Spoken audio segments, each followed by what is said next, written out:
할렐루야. 우리 주님을 사랑하시면 아멘 하시겠습니다. 우리 주님을 뜨겁게 사랑하시면 뜨겁게 아멘 하시겠습니다. 한 주간 동안 평안하셨습니까? 혹시 힘들고 어려운 일은 없으셨습니까? 힘들고 어려운 것도 아멘 하시는 거 보니까 있으셨다라고 들려집니다. 어떤 철학자는 말하기를 인생에 후회할 것은 없다. 힘들고 어려운 것은 경험이고 좋았던 것은 추억이다. 이렇게 표현을 하더라고요. 그리스도 예수 안에서는 또 달라지죠. 하나님 안에서는 모든 것이 합력하여 선을 이루어 주시는 것입니다. 힘들고 어려웠던 것은 하나님 안에서 오늘 이 자리에서 하나님 고백하실 때에 합력하여 선을 이루어 주실 것을 믿습니다. 좋은 것은 또 하나님께서 더 좋은 것으로 만드셔서 하나님의 영광의 통로로 사용하실 것을 믿습니다. 우리 한번 두 손 가슴에 얹고 합심으로 한번 기도했으면 좋겠는데요. 하나님, 한 주간 동안 힘들고 어려운 것이 있었다면, 그것 때문에 눈물을 흘리고 아팠다면 합력하여 선을 이루실 것을 믿고 감사로 고백합니다. 좋은 것이 있었다면 하나님, 그것 또한 하나님께 영광을 받으시려고 우리를 사용하신 축복의 통로로 만드실 것을 믿사오니 그것도 감사합니다. 위하여 기도할 때 나라와 민족을 위해서, 세계 선교를 위해서, 교회 부흥과 성장을 위해서 오늘 말씀 속에 하나님의 음성을 듣고 내가 무엇을 하면 좋겠습니까? 결단과 각오를 얻기 위해서 우리 주여 삼창하고 통성으로 한번 기도합니다. 주여, 주여, 주여. 할렐루야. 전능하신 하나님 아버지, 인생의 삶에 힘든 계곡을 지나지 아니하고 또 하나님 힘든 골짜기, 또 하나님 어떤 언덕을 올라가지 않는 사람은 아무도 없습니다. 인생의 사람은 봄, 여름, 가을, 겨울이 있는 것처럼 여러 가지 굴곡진 삶의 모습을 살아가지만 우리는 예수님 안에서 확신합니다. 우리 하나님은 좋으신 하나님이시라. 합력하여 선을 이루어 주셔서 힘들고 어려운 것조차 눈물과 아픔인 줄 알았는데 돌이켜보면 하나님께서 합력하여 선을 이루어 주시는 것은, 좋은 것은 좋아서 감사하고 힘들고 어려운 것은 하나님께서 더 좋게 만들어 주실 것을 믿고 감사합니다. 이 시간 예배 감사밖에 없습니다. 하나님, 전 세계나 복음을 선교하는 선교사님들 축복하셔서 아름다운 열매 맺도록 우리 대한민족 복음화 하나님 거룩한 성시화를 이루어 주셔서 우리가 살는 한 잔에도 하나님의 축복과 은총으로 복음화되게 하여 주시옵소서. 오늘 하나님 성령께서 말씀하시옵소서. 말씀의 권세와 능력으로 주여 우리 죄종들이 죄 백성들이 들어서 말씀 듣고 결단하고 각오하고 이 시간 주님이 주신 평안과 소망을 가지고 하늘나라의 소망을 가지고 또 승리해 나가는 영적 무장이 있도록 이 시간 주장하여 주시옵소서. 이 성전에 예수님의 보혈을 발라주시옵시고 악하고 더러운 원수의 절 틈타지 못하도록 성령께서 하나님 생명사계로 하나 주시옵시고 거룩한 방패로 막아주시옵소서. 헌신하고 충성한 모든 손길 위에 주께서 축복하심을 감사합니다. 예수님 이름으로 기도합나이다. 아멘. 전능하신 하나님, 예수님의 피값으로 세우신 이 교회 예수님의 보혈로 덮어주시옵시고 성령으로 인치시고 거룩한 방패가 되어주셔서 우리 성도 삶 가운데 모든 흑암의 저주의 세력들을 예수 이름으로 멸하여 주시옵소서. 하나님, 한 주간 동안 힘들고 어려웠던 것 하나님 안에서 보니까 합력하여 선을 이루어 주실 소망이 생깁니다. 좋았던 것 합력하여 선을 전 뿐만 아니라 그 손을 통하여 하나님께 영광 돌리도록 우리를 축복하신 줄로 믿사하오니 예배에 하나님 우리 성도의 눈물의 감사를 기억하여 주시옵소서. 세계 선교와 국내 복음화, 우리 안산시 복음화를 위해서 우리 교회 부흥과 성장과 발전에서 눈물로 함께 기도한 성도들의 마음을 기억하여 주시옵소서. 하나님 말씀하시옵소서. 죄종들이 죄 백성들이 듣겠나이다. 말씀 듣고 결단하고 각오하고 이 세상에서 하나님 마음껏 사용하신 축복의 통로들이 되도록 주님 역사하여 주시옵소서. 예수님 이름으로 간절히 축복하고 기도드리옵나이다. 아멘. 우리 옆에 분 한 번만 더 축복하실까요? 당신은 하나님이 축복의 통로입니다. 하나님은 당신을 사용하기를 원하십니다. 믿으십니까? 우리가 사는 것을 하나님께서 우리에게 보내주신 사명으로 살고 우리를 사용하셔서 하나님의 거룩한 영광 드러나게 하실 줄로 믿습니다. 한번 따라 하실까요? 눈물로 심고 기쁨으로 거두고. 이런 제목으로 말씀의 은혜를 나누기 원합니다. 조영기 목사님 아버님께서 가수원을 하셨다는 것은 이미 여러분 다 알고 계실 거라고 생각하는데요. 그 가수원 옆에 조그만 고구마 밭이 하나 있었다고 합니다. 그래서 목사님 어렸을 때에 고구마 줄기를 심어놓고 얼마나 성격이 급하셨던지 심어놓은 지 얼마 되지도 않았는데 학교 갔다 오고 갈 때마다 한 번씩 뽑아왔다는 것입니다. 언제 고구마가 이게 심기냐, 언제 열리냐 해갖고 갈 때 뽑고 올 때 뽑고, 그래도 한번 뽑아도 고구마가 없더라는 것입니다. 없으면 실망해서 다시 심어놓고 다시 뽑아보고 다시 심어놓고 어떻게 됐을까요? 얼마 안 가서 고구마가 열받아 다 죽어버렸다는 것이니. 왜 그러냐면 뭐 좀 심어놓고 좀 진득하게 기다려야 조그만 거라도 생겨나고 뿌리를 내려서 고구마가 생겨날 텐데, 이건 뭐 아침 저녁으로 뽑아 적게 놓으니까 자랄 틈도 없고 아마 스트레스 받아 죽지 않았을까, 이런 생각도 듭니다. 여러분, 그렇습니다. 모든 식물의 열매 하나를 맺는데도 사실은 인내하며 기다리는 수고가 필요한 것이죠. 영국의 한 왕이 학자들을 모아놓고 이런 지시를 내렸습니다. 인생의 삶을 살아가는데 이 국민들에게, 백성들에게 어떻게 하면 삶이 행복해질 수 있을까? 아주 중요한 교훈들을 모아서 책을 한번 만들어봐라. 온 국민들을 가르쳐야 되겠다. 그래서 학자들이 머리를 싸매놓고 모든 것을 동원해서 정말 필요한 것들을 모아서 책을 만들었더니 어마어마한 두께의 12권이 넘더라는 것입니다. 야, 이걸 언제 다 가르치냐? 한 권으로 줄여라. 그래서 한 권으로 줄여왔습니다. 이건 무슨 조선시대 왕이 나타났네요. 어쨌든 왕이라고 생각하세요. 한 권을 만들어 놨습니다. 그래서 그 한 권을 가지고 하니까 왕이 보니까 그것도 많아. 너무 많아, 안 되겠다. 종이 한 장으로 줄여라네요. 한 장으로 중요왔습니다. 그런데 그 한 장을 오니까 그 한 장에다가 적어 놓으니까 정말 빽빽이 적어 놓았습니다. 이것도 안 되겠다.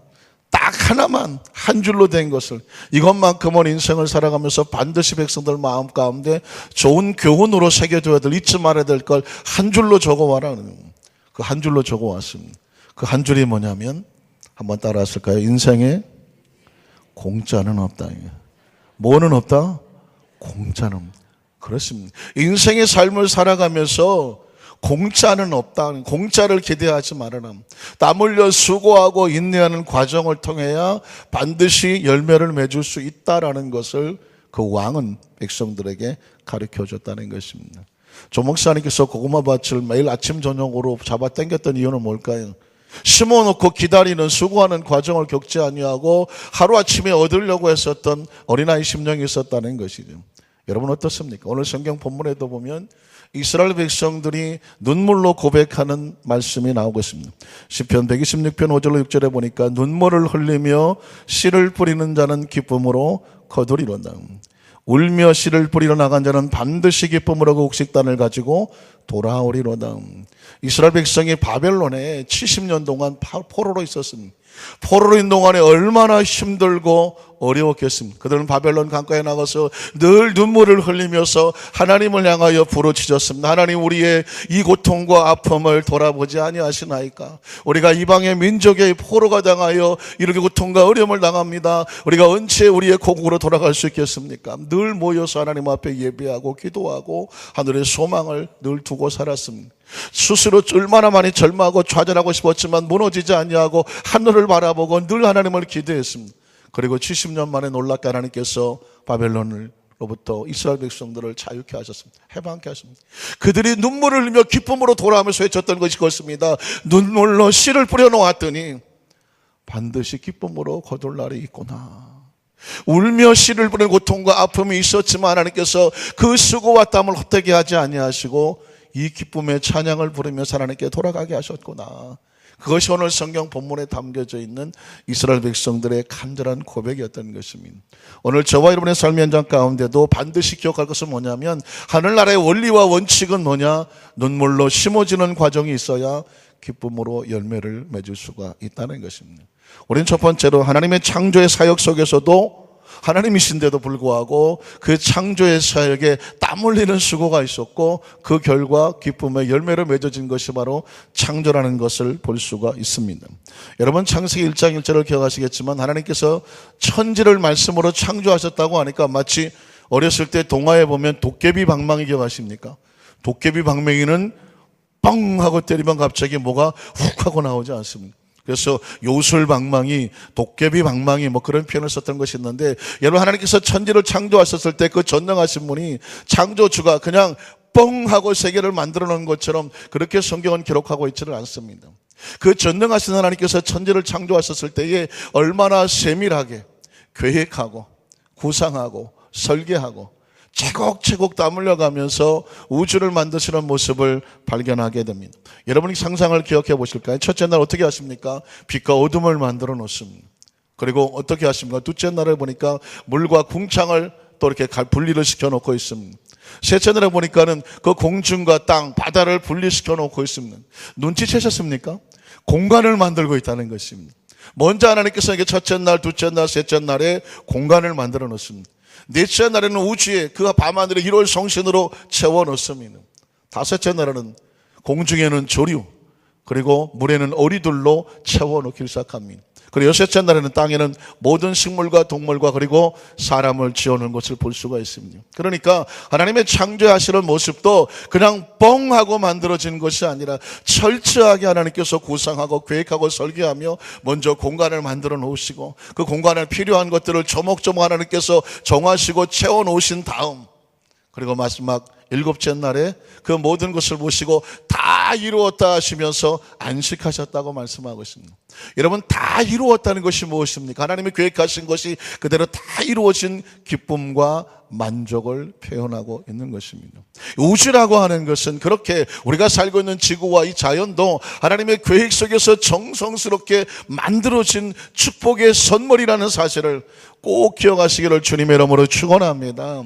그래서 그런지 우리 성가대가 찬양할 때 온 우주 만물을 하나님 앞에 감사하며 찬양하는 모습 속에서 하나님께서 우리 성가대에게도 주는 강력한 메시지가 있구나, 그런 고백을 들었습니다. 뿐만 아니죠, 여러분, 이 우주뿐만 아니라 사람을 지으셨을 때는 어떻게 했을까요? 저와 여러분이 이 땅에 존재하게 됐는데 하나님이 사람을 지으셨을 때도 뻥 하고 만들어진 존재가 아니라는 사실입니다. 얼마나 정성껏 정말 그 온 마음을 쏟아서 기울여 창조하시고 만드신지를 성경을 통해서 발견하게 됩니다. 여러분, 창세기 1장 26절로 27절에 보니까 하나님이 이르시되 우리 형상을 따라서 우리 모양대로 우리가 사람을 만들자라고 말하고 있습니다. 그러면서 그냥 만들어진 것이 아니죠. 하나님이 이르시되 우리의 형상을 따라 우리 모양대로, 형상을 따라 우리의 모양대로 우리가 사람을 만들고 라고 말하죠. 그들로 바다의 물고기와 하늘의 새와 가축과 온 땅과 땅에 있는 모든 것을 다스리게 하자 하시고, 하나님의 자기 형상 곧 하나님의 형상대로 사람을 창조하셨다. 아주 중요한 것은 뭐냐면 하나님이 자기 형상, 오늘을 보면 이마고 데이라고 말하는데 하나님의 형상, 하나님의 성품, 하나님의 인격, 그 하나님의 가지고 있는 품성들이 우리 속에 들어와 있다는 것입니다. 인간에게 하나님께서 주실 때 가장 최고의 선물을 주셨는데 하나님의 형상과 모양을 우리 속에 주셨습니다. 그리고 남자와 여자를 창조하셨습니다. 자, 하나님께서 이렇게 사람을 지으셨을 때 그 다음 단계로 가보면 이렇게 모습만 창조하신 것이 아니라 28절에 보면 하나님이 그들에게 무엇을 주십니까? 복을 주셨다고 말하고 있습니다. 하나님의 창조의 계획 속은 우리의 모든 육체적인 기능만 주신 것이 아니라 우리의 삶이 무엇하도록 복이 되도록 하셨습니다. 믿으십니까?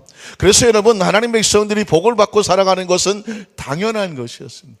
사람이 하나님께 복을 구하는 것은 잘못된 게 아니라 인간은 무엇을 받아야 살게 되어 있습니까? 복을 받아야 살게 되어 있으며, 창조 자체가 하나님께서 인간은 하나님께 복을 받아야 살도록 말씀하셨는데 형상과 모양대로 사람을 지어 놓으시고 그들에게 복을 주셨다고 말씀하고 있습니다. 어떻게 보면 전 이렇게 들려. 하나님께서 사람을 만드신 완성의 도장이 뭐나? 복되어라 그래요. 복이 있을지어다 라고. 복을 주시며 하나님이 그들에게 이르시되 생육하고 번성하여 땅에 충만하라. 땅을 정복하라. 바다의 물고기와 하늘의 새와 땅에 움직이는 모든 생물을 다스리라고. 그러니까 하나님께서는 사람을 지어놓고 그걸로 끝나는 것이 아니라 그들을 복을 주셨죠. 무엇을 해야 될까? 하나님 만드신 그 모든 자연들을 그 삶 속에 생육하고 번성하고 땅에 충만하며 그 모든 생물들을 다스리며 관리하고 잘 지켜나가도록 하나님께서 우리 모든 사람에게 복을 내려주신 것입니다. 뿐만 아니라 29절에 보면 하나님이 이르시되 내가 온 지면에 씨 맺는 모든 채소와 씨 가진 열매 맺는 모든 나무를 너희에게 주노니 너희의 먹을 거리가 되리니. 우리가 먹을 수 있는 그런 것들도 하나님께서 우리에게 필요한 것을 아시고 먹을 양식도 정해 주신 것입니다. 그러니까 여러분 혹시 아셨습니까? 우리 존재 하나하나 만들어질 때 우리가 삶을 살아가는 아주 자연스럽게 그냥 의식도 못하고 자연스럽게 살린 모든 것들은 다 누구의 계획 속에 있다고요? 하나님의 계획 속에서 만드셔서 그 계획에 따라 지금 우리가 이 삶 속에서 그런 복을 누리며 살아가고 있다는 것입니다. 더 놀라운 것은 창세기 2장 7절에 보면 하나님이 주신 최고의 선물이 뭐냐면 야훼 하나님이 땅에 흙으로 사람을 지으시고 생기를 그 코에 불어넣으셨다는 것입니다. 그러니까 인간이 천하보다 소중한 존재가 되는 것은 뭐냐면 육체만 가지고 있어서가 아니라 그 속에 하나님의 생기가 들어왔습니다. 하나님의 영이 들어왔습니다. 어떤 존재가 됐냐면 생명, 리빙 스피릿이라고 하나님과 교통하고 교제할 수 있는 오히려 유일한 이 땅의 영적인 존재가 된 것이 바로 저와 여러분 사람이요 인간인 줄로 믿습니다. 그러니까 우리의 존재 하나 자체가 얼마나 소중하고 귀하고, 그래서 성경은 천하보다 소중한 존재라고 말했냐면 우리 속에 뭐가 있냐면 하나님 속에서 나온 영이 있기 때문에 그렇습니다. 한번 따라 하실까요? 나는 하나님께서 생기를 불어넣어 주신 생명입니다. 천하보다 더 소중한 하나님의 생명을 받았습니다. 믿으십니까? 저와 여러분이 얼마나 소중한 존재인지를 아셔야 돼요. 그리고 우리 앞에 같이 예배드리고 하는 우리 형제 자매들, 우리 모두 이 공동체가 하나님 앞에서 얼마나 소중한 존재인지를 꼭 기억하시기를 주님의 이름으로 축원합니다. 이 땅의 삶을 살아가면서 우리가 사는 삶이 이렇게 소중하고 귀한 것이라는 사실이 왜 그러느냐? 하나님께서 우리를 그렇게 만들어 주셨기 때문이라고 성경은 말씀하고 있는 것입니다. 여러분 창세기 2장 20절 24절에 보면 아주 중요한 말씀이 또 있습니다. 야훼 하나님이 그 사람을 이끌어 에덴 동산에 두어 그것을 경작하며 지키게 하셨고, 그러니까 하나님께서는 에덴 동산에 두실 뿐 아니라 그것을 경작하며 지키는 사명도 주셨죠. 야훼 하나님이 그 사람에게 명하여 이르시되 동산 각종 나무 열매는 내가 임의로 먹되 선악을 알게 한 나무 열매는 먹지 말라. 내가 먹는 날은 반드시 죽으리라. 그러니까 하나님께서는 사람이 죄를 짓고 죽기를 원하십니까? 원하지 아니하십니까? 죄를 짓고 영이 죽는 것을 원하지 아니하시고 우리의 삶이 안전하게 하나님 의 속에서 아름답게 살기를 원하시는 것입니다.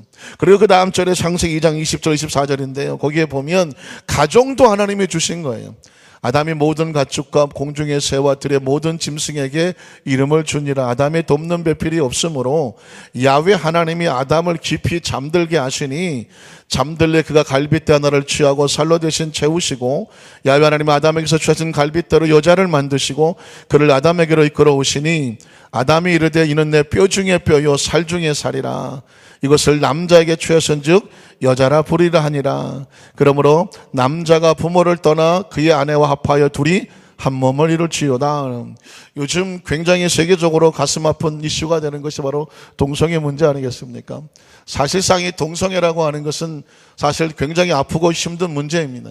당사자들이 자신들은 태어날 때부터 그런 존재라고 주장을 하니까 인권을 존중해 줘야 되느냐 이런 문제에 부딪히게 되고, 또 동성애를 했던 사람이 빠져나와서 하는 얘기를 들어보면 그건 태어날 때부터 동성애가 아니라 후천적으로 어떤 잘못된 중독과 같이 잘못된 경험 속에서 들어오는 거라고 고백을 하는 거니. 그래서 크리스찬들이 아주 조심스럽게 접근하는데 그 사람 자체는 판단하고 정죄하는 것이 아니라는 것입니다. 그러나 그 동성애에 빠져드는 행위라든가 그런 것을 통해서 그것이 합법화됨으로 인하여서 미치게 될 여러 가지 많은 악영향들에서 경계하고 경고하는 것이죠. 이게 왜 잘못된 거냐면 동성애를 그들의 인권을 주장해버리면, 합법화시켜버리면 이젠 동성애로 결혼하겠다는 사람을 주례를 만약에 거절하게 되면 합법적으로 불법이 돼버리게 되고 범죄가 돼버리게 되고, 또 그 사람들의 어떤 것을 주장하는 것을 만약 인정해버리게 되면 교회에서 무엇을 할 수가 없냐면 동성애는 죄입니다라는 말을 교회 강단에 할 수가 없게 돼요. 왜냐하면 합법적으로 인정해 놓은 것이기 때문에 그들의 인권을 갖다가 침입하는 거다 하고 강단에서 죄가 죄라고 고백하고 선포할 수가 없게 된다는 것입니다. 뿐만 아니라 좀 조커 같지만 그 남자와 남자가 결혼하고 여자와 여자가 결혼해버리면 자식을 낳습니까 못 낳습니까? 모르십니까? 자식을 못 낳게 되죠. 분명히 하나님께서 남자와 여자와 결혼해서 생육하고 번성하고 땅에 충만하고 지배하고 다스려 나가는 것이 하나님의 섭리예요. 이게 바로 천륜이고 천리입니다. 그런데 이게 남자와 남자, 여자와 여자가 합법적으로 결혼해서 그렇게 가정이 이루는 것을 인정해 달라고 해서 그것이 합법화 돼버리게 되면 이제 점점 여러분 사람의 숫자는 그렇지 않아도 지금 저출산 아닙니까? 점점 사람의 숫자가 적어들면 스스로 인류의 멸망을 초래할 수밖에 없는 것. 그래서 하나님께서는 남자와 여자 결혼을 해서 자식을 낳고 생육하고 번성하라고 되어 있는 것입니다. 그래서 아주 조심스럽지만 하나님 말씀에 근거하여 이 동성애라고 하는 것을 우리가 반대할 수밖에 없으며 합법화되는 것을 거부할 수밖에 없고, 혹시라도 원치 않게 이 동성애 문제와 고통을 당하는 사람이 있다고 하면 경험해 본 사람들 이야기를 보면 기도하고 하나님 앞에서 스스로 노력하고 또 많은 상담과 치유를 통해서 빠져나오고 회복되어지는 간증을 하고 있습니다. 그것을 합법화하려는 것이 아니라 그 속에서 빠져나와서 정상적인 하나님의 모습, 형상의 모습을 찾는 것이 올바르다는 것을 꼭 기억하시기를 주님의 이름으로 축원합니다. 두 번째로 예수님의 구원의 사역을 통해서도 보면 그 십자가도 눈물로 심어지는 과정을 통해서 부활의 생명, 기쁨의 열매를 얻는 것을 볼 수가 있습니다. 사실상 요한복음 3장 16절에는 하나님께서 눈물과 사랑으로 이 땅에게 생명의 구원을 심어주신 분이 있는데 그분이 바로 예수 그리스도입니다. 하나님의 눈물이 예수 그리스도고, 믿으십니까? 하나님의 사랑이 예수 그리스도고, 하나님 주신 생명이 바로 예수 그리스도입니다. 그걸 이렇게 표현하는 거죠. 하나님의 세상을 이처럼 사랑하사 독생자를 어떻게 주셨으니, 우리에게 심어주셨으니, 하늘의 씨알처럼 이 땅에 심어주셨으니, 그 예수 그리스도를 믿는 자마다 뭐하지 아니하고 멸망하지 아니하고 영생을 얻게 하려 하십니다. 예수님이 이 땅에 무엇을 가지고 오셨냐면 하나님의 영생을 가지고 이 땅에 오셨습니다. 믿으십니까? 그래서 이 땅에 예수님을 만나는 사람들마다 그 속에 하나님의 생명이 흘러 들어갑니다. 성경의 예수님의 치유 사건은 바로 그런 얘기를 하고 있는 거죠. 이사야 53장 5절에 보면 그가 찔림은 우리의 허물 때문이요 그가 상함은 우리의 죄악 때문이라. 그가 징계를 받음으로 우리는 평화를 누리고 그가 채찍에 맞음으로 그 속에서 튀겨져 나오는 그 보혈이 우리 가운데는 생명이 되고 치유가 되는 줄로 믿습니다. 한번 따라 하실까요? 예수님이 생명입니다. 꼭 기억하셔야 돼요. 예수님이 생명이에요. 그 생명은 뭐냐? 하늘나라에서 생명을 가지고 우리 가운데 심어주셔서 누구든지 저를 믿는 자마다 멸망치 아니하고 영생을 얻게 한다고 하는 것은 뭐냐면 영원한 생명의 회복은 예수님 안에서만 있는 줄로 믿습니다. 마태복음 8장 3절에 보면 이것을 또 이렇게 표현하죠. 예수께서 손을 내밀어 그에게 대심에 이르시되 내가 원하노니 깨끗함을 받으라 하시니 즉시 그의 나병이 깨끗하여진지라. 예수님께서 나병 환자의 몸에 손을 댔다고 표현을 합니다. 그냥 손을 댄 것처럼 보이지만 제 눈에는 어떻게 보이냐면 하늘나라의 생명이 이 지구상의 가장 처참한 문둥병이라고 하는 죽어버린 생명 가운데에 컨택 포인트, 같이 접촉을 하고 연결이 되니까 무엇이 들어옵니까? 하나님의 생명이 들어와서 그 생명을 치유하는 역사가 나타난 줄로 믿습니다. 예수님이 생명인 것을 믿으시면 아멘 하시기를 바랍니다. 그래서 예배에 나오실 때 어떻게 나오셔야 되냐면 문둥병자의 심정으로 나오셔야 돼요. 오늘 내가 하나님 앞에 나와서 예배를 드립니다. 예배 가운데 말씀이 예수님의 손이에요. 말씀이 예수님의 생명입니다. 말씀이 예수님의 능력입니다. 그 말씀이 여러분이 아멘하고 심령이 받아들일 때에 마치 예수께서 그 문둥병자의 몸에 손을 대시는 것처럼 말씀이 우리 가운데 접촉하는 것입니다. 연결하는 것입니다. 그 말씀을 가지고 치료의 말씀을 선포하면 치료의 역사가 나타나는 겁니다. 성령의 역사하시는 말씀을 선포하면 성령의 운행하심의 역사가 나타나고, 형통의 말씀을 선포하면 형통의 역사가 나타나는, 마치 전기 스위치를 올리면 전기가 들어오는 것처럼 그 말씀을 믿음으로 받아들이면 성경은 한마디 하죠. 내 믿음대로 될지어다. 이 시간 예수님의 생명이 우리 가운데 들어와서 누군 저를 믿는 자마다 멸망치 않고 영생을 얻게 한다고 말했으니 그 믿는 자라는 것은 뭐냐면 말씀을 심령 속에 받아들이는 것이고 그대로 될 줄로 믿습니다 하는 거죠. 아멘의 뜻이 무엇이라고요? 그대로 될 것을 믿습니다 하는 거죠. 그러니까 예수님을 만났던 사람들은 그가 어떤 병에 걸렸든지 간에 예수의 생명이 들어가면 그 병으로부터 자유하게 되어졌습니다.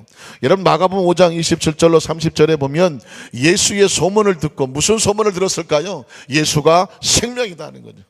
영생을 가져온 하나님의 아들이라는 것이죠.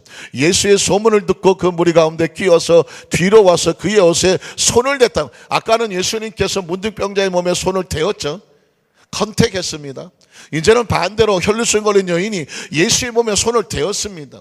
중요한 건 컨택이에요. 이 손이 왔든지 컨택했다, 접촉했다는 것입니다. 연결됐다는 것입니다. 연결되니까 어떻게 됩니까? 그 다음 절에 보니까 이는 내가 그의 옷에만 손을 대어도 구원을 받으리라. 뭐 했어요? 생각을 했습니다. 생각은 뭐냐? 상상을 하고 기대를 했다는 것입니다. 여러분, 믿음은 익스펙테이션이라고 하는 기대입니다. 여러분 예배에 나올 때 어떤 기대감을 갖고 나오셨습니까? 오늘 주일인데 그냥 주일 성수 안 하면 왠지 깨림칙하니까 그냥 주일이니까 예배 드리고 빨리 어디 가자, 혹시 이런 심령으로 나오셨다고 할지라도 이 시간에 이 생각이 달라지시기를 주님의 이름으로 축원합니다. 내가 예수 우리 손에 대기만 해도 나음을 입을 것이라고 상상했어요. 생각했어요. 기대했어요. 원했어요. 바랬어요. 이게 하나님 앞에 나와서 드려지는 바람입니다. 사실 하나님의 나라는 예수님 원하셨던 것은 뭐냐면 예수님 앞에 나와 있는 사람이 예수님 앞에 바람이 있기를 원했습니다. 원함이 있기를 원했습니다. 기대가 있기를 원했습니다. 그리고 하나님께서는 내가 원하는 게 뭐냐? 내가 내게 무엇 해주기를 원하느냐? 내가 무엇을 할 수 있다고 내가 믿느냐? 왜? 믿지 않으면 기대가 없잖아요. 오늘 그 원함을 가지고 예수 옆에 손을 대었습니다. 그랬더니 그 다음 절에 이에 그의 혈루의 근원이 곧 말랐더라고 말하고 있습니다. 병이 나은 줄을 몸에 깨달았다고 말하고 있습니다. 저는 여기서 그래서 예수님의 치료는 오토매틱이다. 예수님의 치료는 자동이다. 다시 말해서 전기 스위치는 누가 올리더라도 불이 들어온다. 무슨 말인지 아시겠습니까? 제가 올려도, 장로님들이 올려도, 집사람들이 올려도 스위치 올리면 전기는 들어오게 되어 있습니다. 다시 말해서 예수가 그리스도인 것을 믿고 예수가 생명인 것을 믿고 누구든지 저를 믿는 자마거든요. 누구든지 저를 믿는 자마다 기분 나쁘게 생겼다고 안 들어주고 기분 좋게 생겼다고 들어주는 게 아니라니까요. 같은 고향 사람이라고 들어주고 고향이 다르다고 안 들어주는 게 아니라니까요. 누구든지요. 저를 믿는 자마다 영생을 얻는다고 말했던 것처럼 오늘 이 시간도 누구든지 예수가 구원인 것을 믿고 주여 내 몸에 예수의 피를 발라주시고 내 몸에 예수의 손을 얹어주셔서 내 가운데 모든 질병이 떨어져 나갈 것을 나는 믿습니다. 기대합니다. 원합니다. 소망합니다. 바랍니다. 그대로 될 것을 아멘합니다. 왜 성경 속에 가장 무서운 질병들만 나옵니까? 중풍병이 나오고 문득병이 나오고 소경이 나오고 벙어리가 나오고 귀멍어리가 나오고 귀신 들린 자가 나옵니까? 이런 것도 낫는다면 너도 낫는다. 믿으십니까? 믿으십니까? 예수님께서 심어 놓으신 그 생명의 씨앗으로 말미암아 그 예수의 씨앗이 들어가는 생명이 들어가는 삶마다 치료 역사가 나타날 것을 믿습니다. 요한복음 11장 25절로 26절에 보면 예수님께서 자신을 이렇게 선포합니다. 예수께서 이르시되 나는 부활이요 생명이니 나를 믿는 자는 죽어도 살겠고 무릇 살아서 나를 믿는 자는 영원히 죽지 아니하리니 이것을 내가 믿는 자라고 합니다. 이 땅의 삶을 살아가는 사람의 가장 무서운 원수는 육체의 죽음입니다. 죽음은 다 끝나는 거예요. 육체의 죽음을 가장 두려워합니다. 그런데 예수님께서 오셔서 선포하는 건 뭐냐면 육체의 죽음을 초월한 영원히 사는 영생을 말씀하고 있는 것입니다. 육체라고 하는 것은 잠시 입었던 옷을 벗어놓는 것과 같다는 거죠. 진정한 자아는 육체가 아니라는 것입니다. 이 옷이 가운이지만 저를 상징하지는 않죠. 상징은 될지 모르겠지만 이게 나는 아니잖아요. 예배가 끝나면 가운을 벗게 되지 않겠습니까? 인생의 삶이 각자 사명을 감당하면 육체는 벗을 수 있다는 것입니다. 그러나 내 존재는 남아있는 것처럼 우리에게 예수님이 가르쳐주는 것은 뭐냐면 너는 영원히 사는 영원한 생명을 가진 자라고 말합니다. 누구를 믿음으로 말미암아? 예수님을 믿으러 말미암아 그렇게 선포하고 있는 것입니다. 뿐만 아니라 그래서 뭐가 어쨌다는 거냐? 우리가 하나님의 자녀가 되어 하나님 앞에 당당히 나갈 수 있다는 것입니다. 누가복음 23장 44절로 46절에 보면 때가 제6시쯤 되어 해가 빛을 잃고 온 땅에 어둠이 임하여 제9시까지 계속하며 성소의 휘장이 한가운데가 찢어지더라. 그 45절을 스톱을 시켜놓으세요. 성소의 휘장이 한가운데가 찢어지더라고 말하고 있습니다. 이것은 바로 구약시대에는 아시는 것처럼 이스라엘 백성 누구도 죄인이기 때문에 그 성소 안에 들어가서 하나님을 만날 수가 없었습니다. 그 성막 안에 지성소가 있고 성소가 있는데 그 지성소와 성소 사이를 가로막는 휘장이 있었습니다. 이 휘장은 1년에 딱 한 번 대제사장만 정말 목욕 제거하고 정말 하나님 앞에 두려운 마음으로 방울 달고 발목에 끈 달고 들어가서 하나님을 만나는 아주 위험하면서 아주 거룩한 장소였습니다. 그런데 예수님이 십자가에 달리셔서 운명하실 때에 성경은 말하기를 그 성소의 휘장 위로부터 아래까지 찢어져 내렸어요. 그 떨어져 버렸다고 말하는 것입니다. 이 얘기는 뭐냐면 이제 예수를 믿고 하나님의 자녀가 되어지면 그 보혈을 의지해서 하나님 앞에 당당히 나갈 수 있다는 거예요. 하나님 앞에 당당히 나갈 수가 있어요. 대제사장 거치지 않아도 돼요. 누구 대신 제물 안 드려도 돼요.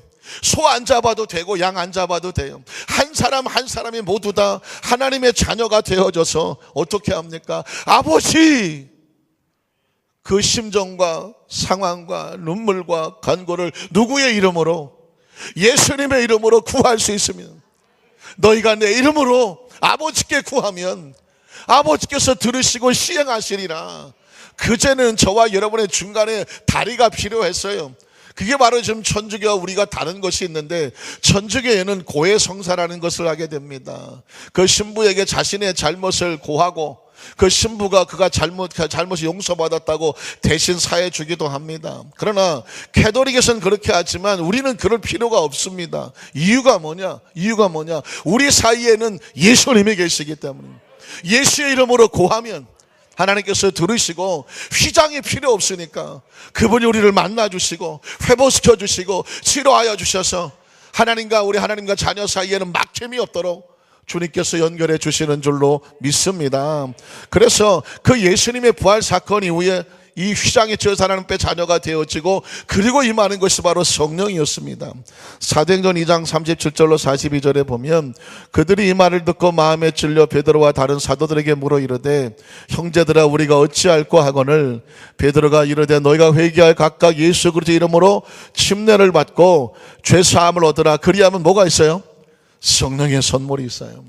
우리가 예수를 구주로 믿고 회개 하나님의 자녀가 되어지고 난 다음에 주시는 선물이 있는데 성령을 달라고 하는 거죠. 한번 따라 하실까요? 주님, 우리가 성령님을 원합니다. 환영합니다. 인정합니다. 모셔드립니다. 바람같이 불같이 생수같이 임재하시고 운행하시고 역사하여 주시옵소서. 사람은요 영으로 사는 존재예요. 근데 이 세상에 영은 세 가지 영이 있어요. 인간이 보통 가지고 있는 인간의 영이 있죠. 그리고 또 하나는 뭐냐면 악한 영이 있어요. 귀신이 있어요. 그래서 멀쩡하던 사람이 귀신이 들리게 되면 그 귀신이 그 사람을 지배하고 다스리기 때문에 귀신 들린 자가 되고 맙니다. 간혹 TV에 보면 연예인들 가운데 하루아침에 이 접신을 해서 무당이 되고 점치는 사람이 됐다라고 광고하고 뉴스에 나오는 것을 보게 됩니다. 그럼 왜 그럴까요? 그 속에 악한 영이 들어가면 악한 영이 시키는 대로 하는 것입니다. 그러면 우리가 어떻게 될까요? 인간의 영도 아니고 악한 영을 받아 살 수도 없는데, 그렇다면 우리에게 어떤 영이 필요합니까? 거룩한 영이 필요합니다. 성령이 필요한 것입니다.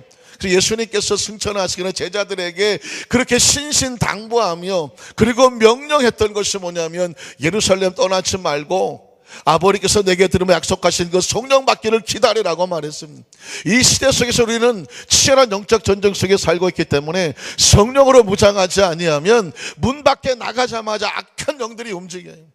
제가 아는 전도사님 한 분이 지금도 여의도에 사역을 하시는 분인데, 그분의 지나간 간증을 듣다가 보니까 한 가지 사실을 알게 됐어요. 그분이 어떻게 예수를 믿게 되었는가 그랬더니 아주 어렸을 때부터 이 어린아이인데 불구하고 자기 뒤에 귀신이 항상 다니는 걸 느꼈다고 얘기하더라고요. 항상 시커먼 물체가 자기 뒤를 맴돌았어요. 얼마나 무섭고 떨렸겠습니까?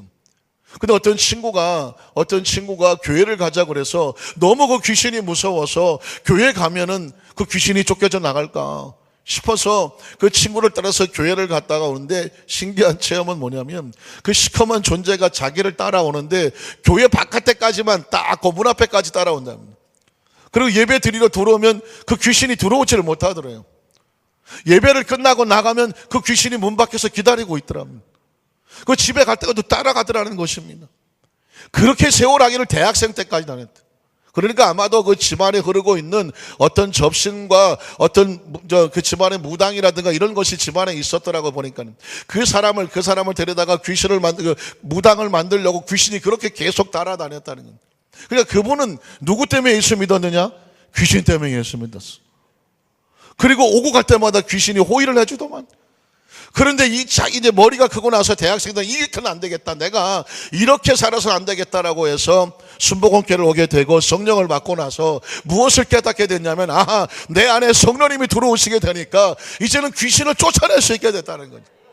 그리고 나서 이제 그전에는 늘 귀신이 두려워 살았는데 성령을 받고 나서는 이제는 그 안에 성령이 들어오니까 그 귀신이 이제 저절로 떨어져 나가서, 그래서 그의 평생을 지금도 여의도 교회에서 사역을 하고 계시는 그 전사님의 간증을 들었습니다. 사랑하는 성도 여러분, 그렇습니다.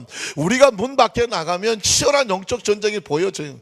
난 뭐 아무것도 못 느끼는데, 못 느낄 수도 있어요. 그러나 함정을 파놓고 우리를 어떻게든지 영혼을 도적질하고 죽여 멸망시키려고 하는지 모릅니다. 치열한 영적 전쟁의 승리에서 필요한 것은 뭐냐? 성령으로 무장을 해야 되는 줄로 믿습니다. 크리스천들 마음도 굉장히 중요해요. 마음이 찝찝하고 막 속이 상하고 짜증나고 막 분노가 나고 막 신경질이 나고, 이건 성령이 주시는 마음이 아니거든요. 그럴 때 어떤 생각이 들어야되냐면, 지금 내 마음의 상태에 치열한 전쟁이 벌어지고 있구나. 이대로 내버려 두면 안 되죠. 어떻게 됩니까? 무릎 꿇고 기도합니다. 성령님, 다시 한번 인정하냐고 모셔드립니다. 내 안에 하나님 주신 평안과 기쁨이 있게 하여 주시옵시고, 분노와 짜증과 절망과 낙심이 내 속에 있는 것은 떨어져 나가게 하여 주시옵소서. 사람은 마음이거든요. 생각이거든요. 그걸 지켜줘야 평안하고 안전하게 되는 줄로 믿습니다.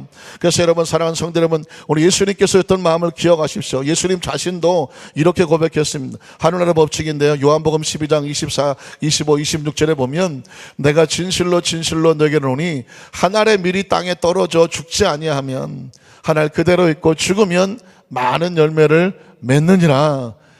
25절, 자기 생명을 사랑하는 자는 잃어버릴 것이요 이 세상에서 자기 생명을 미워하는 자는 영생하도록 보존하리라. 26절, 사람이 나를 섬기려면 나를 따르라. 나 있는 곳에 나를 섬기는 자도 거기 있으리니, 사람이 나를 섬기면 내 아버지께서 그를 어떻게 여기세요? 귀히 여기신다고 말씀합니다. 그러니까 이제 세 번째 생각할 것은 뭐냐면, 믿음의 사람들은 다 하나님의 거룩한 나라 속에 하늘나라에 내 생각이 심어져야 되고, 내 시간이 심어져야 되고, 내 마음이 심어져야 되고, 내 생명이 하늘나라에 심겨지는 그 눈물로 심어지는 과정이 있어야 그 하나님과 함께 기쁨의 열매를 하늘나라에서 얻을 수 있다는 것입니다. 성경의 구약 성경에는 무슨 책이 기록되어 있냐면, 믿음의 선배들이 하나님 앞에서 어떻게 눈물로 헌신했으며 어떻게 하나님의 복을 받았는지가 기록되어 있는 것입니다. 기억하십니까? 아브라함이라고 하는 사람은 창세기 12장부터 등장을 하는데, 그가 복을 받은 것은 창세기 22장입니다. 여러분 하도 많이 들으셔서 창세기 22장에는 누가 나옵니까? 이삭이 나오지 않습니까? 아브라함이 백세 얻었던 아들 이삭이 나옵니다. 그런데 그게 파이널 테스트, 마지막 시험이라고 말하는데 하나님께서 아브라함에게 이삭을 내놓으라고 말을 합니다. 뒤집어 말하면 인생의 삶 속에서 가장 소중한 것을 하나님 앞에 정말 믿고 맡길 수 있는지 신뢰할 수 있는 하나님 그 마음을 보시고 싶어 하는 것이에요. 내 삶의 가장 우선순위가 무엇이냐, 가장 소중한 것이 무엇이냐 증명하라는 것이죠. 아브라함의 가장 약점은 아들이었지 않겠습니까? 하나님께서 아브라함에게 그 아들 이삭을 내어놓으라고 했고, 아브라함은 놀랍게 하나님 마음을 헤아렸던 것 같습니다. 그 이삭을 데리고 하나님 앞에 내려놓습니다. 마지막 순간까지 내려놓죠. 그때 하나님께서 들었던 건 뭐냐면, 내가 이제야 나를 경외하는 줄 알았구나. 하나님을 경외한다는 것은 화려한 의식과 이벤트가 아니었습니다. 그 마음의 중심에 난 하나님이 가장 소중합니다. 내 소망은 하나님 나라에 있습니다.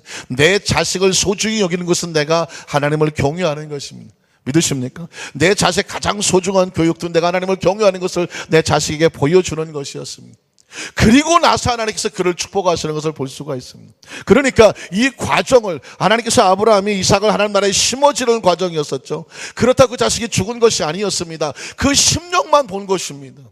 그리고 그는 아브라함과 이삭을 하나님께 축복해 주셨습니다. 야곱도 마찬가지인데요, 야곱이 하나님으로부터 그 꿈의 축복을 받고 나서, 그렇죠, 그 장자권의 축복을 받고 나서부터 야곱이 20년 후에 복을 받습니다. 그러니까 그 20년 동안은 연단과 과정을 지켜나가는데 그 과정 속에서 하나님을 신뢰한다고 하면서도 믿음을 지켜내고 여러 가지 교육과 훈련을 이겨내고 마침내 20년 후에 하나님께서는 그 야곱을 거대한 부가로 만들어주고 있는 것입니다. 그러니까 신앙이라고 하는 것은 내가 지금 예수 믿고 하나님의 자녀가 되었다고 해서 하루아침에 벼락부자가 되고 하루아침에 무슨 하늘에서 뭐가 떨어지고 하루아침에 내 삶에 어떤 일들이 변화되고 달래어지는 그런 것이 아닙니다. 마치 고구마 줄기를 심었다고 하루아침에 뽑았더니 고구마가 생기는 것이 아닙니다. 그 과정과 눈물을 통해서 하나님을 신뢰하는 믿음이 인정이 되어지면 그 그릇 가운데 하나님이 열매를 맺으신다는 것입니다. 요셉도 하나님께 선택받았을 때는 17살이었습니다. 그런데 13년 후에 애굽의 총리가 되었습니다. 정말 저는 요셉을 생각할 때 너무 감사한 것은 그 13년 기간 동안에 하나님을 신뢰하면서 조금 더 그는 흐트러지지를 않았습니다. 그리고 13년만 하나님께서 원하는 곳에다가 세워놓으셨습니다. 그 13년의 기간은 무슨 의미가 있을까요? 하나님께서 세워놓고 싶은 곳에 세워지기 위한 교육과 훈련 과정이었습니다. 그 13년의 기간은 절대로 낭비도 아니었습니다. 쓸모없는 시간이 아니었습니다. 하나님께서 요셉을 만들어 가시는 과정이었고 필요한 과정이었고 필수 과정이었고 그 과정이 있었기 때문에 요셉은 애굽의 총리가 되어진 줄로 믿습니다. 모세도 나이 40에 광야로 도망을 쳤습니다. 그리고 나이 80에 이스라엘 백성을 인도하도록 부름을 받았습니다. 그 40년의 광야 생활이 쓸모가 없었을까요? 필요 없는 시간이었을까요? 소위 말해서 세월만 죽이고 있었을까요? 아닙니다. 그 40년 광야 생활을 견뎌내면서 광야 생활을 견뎌냈던 모세가 나머지 40년을 이스라엘 백성이 광야를 통과할 때 그들을 견뎌낼 수 있도록 먼저 리더자가 그 경험을 하셨던 걸 볼 수가 있습니다. 그러니까 모세의 40년은 절대로 필요 없는 시간이 아니었다는 것입니다. 여호수아가 나이 40에 모세의 시종이 되었고 그 40년이 지난 다음에 모세를 뒤를 이어서 리더자가 되어지는데 그 40년 동안에 모세의 시종되었던 것 필요 없는 시간이었을까요? 아닙니다. 모세 옆에서 40년을 보고 배우며 따랐습니다. 그리고 모세가 하늘나라의 소명을 받고 떠났을 때에 그 이어서 이스라엘 백성을 이끄는 리더자가 될 수 있었다는 것입니다. 하나님 나라의 백성들은 이렇게 하나님께서 지키고 훈련하는 시간과 과정이 필요합니다. 때로는 눈물 납니다. 때로는 힘이 듭니다. 때로는 정말 언제 이것이 끝날까 걱정도 됩니다. 그러나 기억하십시오. 성경식 하나님의 약속의 말씀을 보면 눈물로 심어지는 자는 마침내 가을이 되면 기쁨의 단을 거두는 것처럼 반드시 정령 기쁨의 단을 가지고 돌아오리로다고 말씀을 했습니다. 말씀을 정리하기를 원합니다. 연단 없이 강철이 되지 않습니다. 그 재련 없이 순금이 나오지를 않습니다. 농부의 씨 뿌리는 과정 없이 기쁨의 열매가 맺어지지 않습니다. 십자가 없이 노 크로스, 노 크라운, 영광이 없다고 하는 것처럼 오늘 저와 여러분 하나님의 거룩한 나라 위해서 한 걸음 한 걸음 최선을 해서 나가시는 그 스텝 바이 스텝 한 걸음 한 걸음 나가는 것을 힘들어하고 통하고 절망하지 마십시오. 지금 우리는 필요한 과정의 교육과 훈련을 받고 마침내 때가 되면 여러분도 오늘 성경 본문처럼 기쁨의 단을 가슴에 끌어와 하나님 앞에 영광을 돌리는 축복의 통로를 될 줄로 믿습니다. 이 말씀 여러분의 레마가 되시기를 주님의 이름으로 축원합니다.